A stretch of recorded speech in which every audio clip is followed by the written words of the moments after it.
Hey everybody, it's Monday, February 22nd, 2021.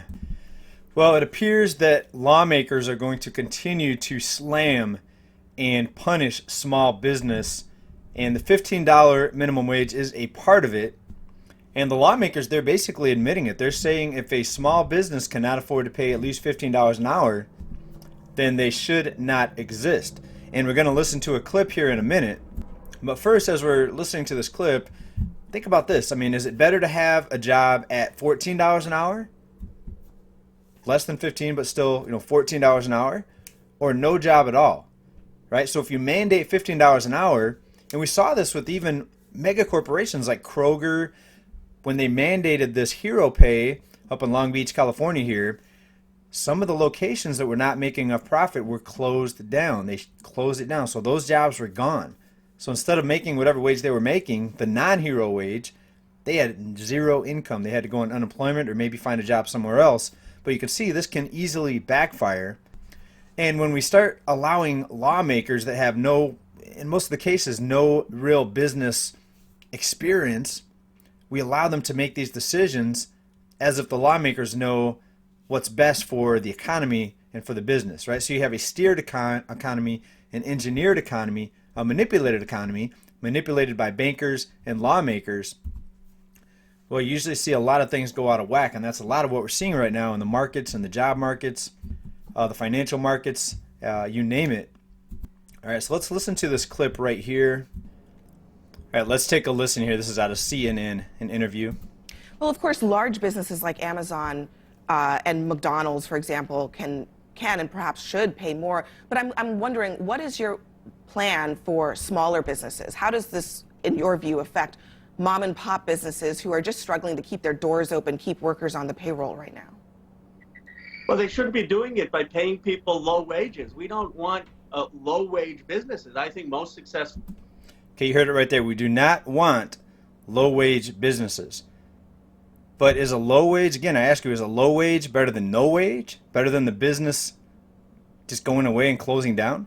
Right? And if you look at small business, it's not easy to start and keep a small business operational. I think I read it was at 8 or 9 out of every 10 small businesses actually fail. So do we think that mandating this $15 an hour is a good idea? Well, apparently, we have a lawmaker here that says $15 an hour is going to help more than it hurts. All right, but what about in locations where $15 an hour or even $12 an hour is pretty good? Like there are some lower cost areas in the country where making $12, $13, $14 an hour, would be good for a single person with no dependents. But people that have families, of course, they should make more. But is mandating these small businesses going to help this? Right? Let's listen to the rest of the clip here. Small businesses can pay a fair wage. If you look at the minimum wage, it increased with worker productivity until 1968, and that relationship was severed. If workers were actually getting paid for the value they were creating, it would be up to $23. So I love small businesses. I'm all for it. But I don't want small businesses that are underpaying employees. It's fair for people to be making what they're producing, and I think $15 is very reasonable in this country. Okay, so there you have it. I mean, I think we all can agree that people do need to make at least $15 an hour, but should it be mandated at the signing of a lawmaker or legislation being passed to mandate it? We've already seen evidence to the contrary. When you look at Kroger and some of these stores here that were required to pay more, they ended up closing down certain locations, right? So it's not just small businesses. Even multinational corporations in some cases had to close down some locations, and that's a fact. We showed you the evidence of that in our reporting here. Right? So while it may feel good to say, yes, everybody deserves $15 an hour, we're fighting back against the corporations because they're not paying enough. Well, how's about we look at the cause of inflation and why people need to make more? Why do people need to make more? Because of cost of living is too high. Why is the cost of living too high? Because the bubble blowers, the market manipulators, the people at the top of the pyramid, the puppet masters, they are creating inflation. They are liquefying the banks to no end. They are manipulating the markets, causing inflation. They will not allow deflation. That is the root of the problem. So now instead of getting to the root of the problem, we're saying we're going to mandate $15 an hour and that's going to be the solution.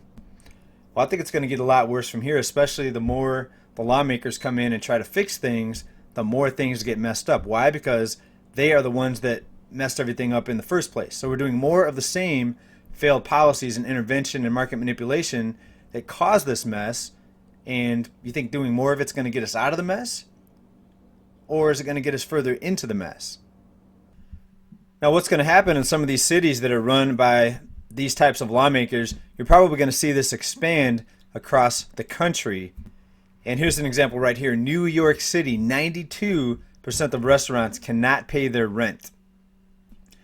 And you put in the minimum wage requirement of $15, I wouldn't be surprised to see 98, 99% of the businesses in New York to go out of business, and then extend that across the rest of the United States if similar policies are implemented. And this is looked at as being implemented nationally, right? So it could get really bad, even worse than what we saw in 2020. Very easily could get worse when we look at the employment numbers, when we look at all the deficit spending, all the liquidity and support that's being applied to the markets right now, just to keep this from really imploding. You know that it's going to be very, very bad. And I think Great Depression 2.0 might be an understatement. This could be something that millions may not even survive, unfortunately.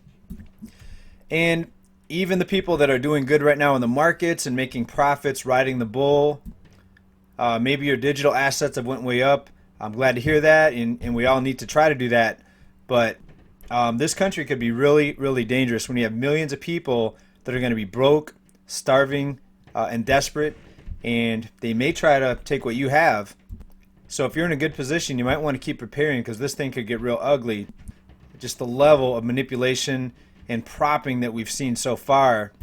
And if any one of the Jenga blocks gets pulled out from under this structure, the whole thing's going to come down. If the liquidity is pulled away, the market propping, if they stop sending out stimulus checks, if they take away the moratoriums and the cancel rent and the eviction prevention programs, if they stop sending out unemployment checks or any of the assistance programs or handout programs, it's going to be an absolute nightmare.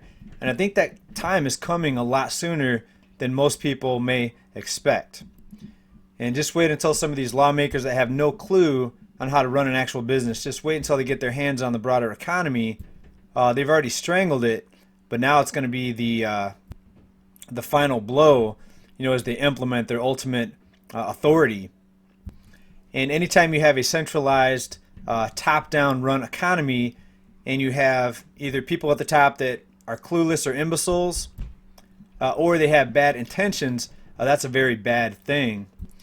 And you think what happened over the past 4 years under the previous president was bad. I mean, just when we thought it couldn't get any worse, right? We saw the billionaires gain more wealth at any time over the past 4 years. We saw more people fall into poverty, more people on food stamps, dependent on handouts. Right? The last 4 years were a disaster for this country. Could it get worse? Absolutely. Just wait till some of this life support and market propping is pulled away. You're going to see an absolute nightmare in a flash. It could happen tomorrow. It could happen next week. They could still hold it off. They could keep pumping up these markets and sending out stimulus checks and UBI. But ultimately, the piper's going to have to be paid, and this is going to get real, real nasty, folks. Stay well, stay safe, stay prepared. I'm not sure if I'm going to survive what's coming. I hope so, but you just never know. This thing, it's an absolute nightmare. It's being unleashed. Thanks, everybody, for watching. Stay well, stay safe. Bye now.